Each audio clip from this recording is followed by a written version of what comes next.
Welcome back. Again, we are live in downtown Coffeyville, Kansas for our More Power to You tour. And we're joined by the Coffeyville Mayor, Anne-Marie Vanoster. Thanks for being with us, Mayor. Thank you, Dal, for coming. A lot going on here, not only in Coffeyville, but really in Montgomery County. It's going to affect Independence, Kansas as well when this new soybean processing plant opens. That's in the works now. What can you tell us about that? Well, we were elated to have Governor Kelly here in June for the official groundbreaking ceremony. It's a $350 million project, and it's slated to be finished with construction the first part of 2024. It will employ approximately 50 people to begin with.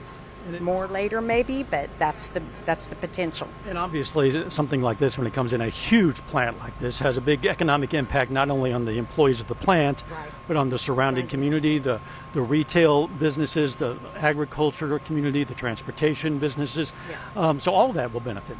Yes, and we are looking forward to see what that impact is, not only to Coffeyville, but to our neighboring towns too. Another thing that's going to have an impact is the renovation of sorts of your downtown business area. Tell me about what's going on there. Well, we've been working on that. We, in 2019, came out, a new group started here in Coffeyville, Coffeyville's Reawakening, and it was just to revitalize our downtown, an attempt to do that in certain ways. Of course, unfortunately, we were stalled by COVID and had to put some things to rest for a while.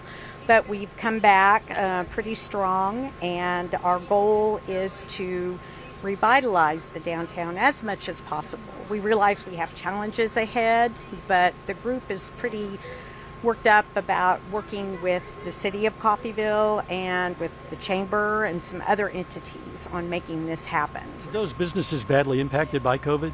Some were, yes. I mean, everybody complied as they were supposed to during the COVID times and doing what we needed to do. And we've seen it a little hard to get back into action. And of course, some of our businesses all over the town are still seeing an impact on employment and the supply chain also, the demand of products. We hope they get well soon. Yes, they're certainly getting better. Another big thing that's coming up here in Coffeyville, Dalton Defender Days. Now, Doug and I referred briefly to Condon Bank, one of a couple of banks here that were almost robbed in October 5th of 1892, 130 years ago, but the defenders of Coffeyville came to the rescue, fought off the robbers. Unfortunately, you lost 4 of the defenders, but you recognize that event every year, and that's coming up. Right. The reenactment started when Coffeyville was celebrating its 100th birthday, so that would have been in 1969. And so the Coffeyville at 100 committee decided they wanted to do some sort of reenactment and said like maybe 10 minutes. Well, I think when a group of citizens got together and started in on this, they realized a lot more time. So it actually played out on Saturday, May 3rd, 1969, which was not the date, but later it moved closer to the actual date. And the celebration this year is coming up on the week prior to October 5th, that weekend. Right.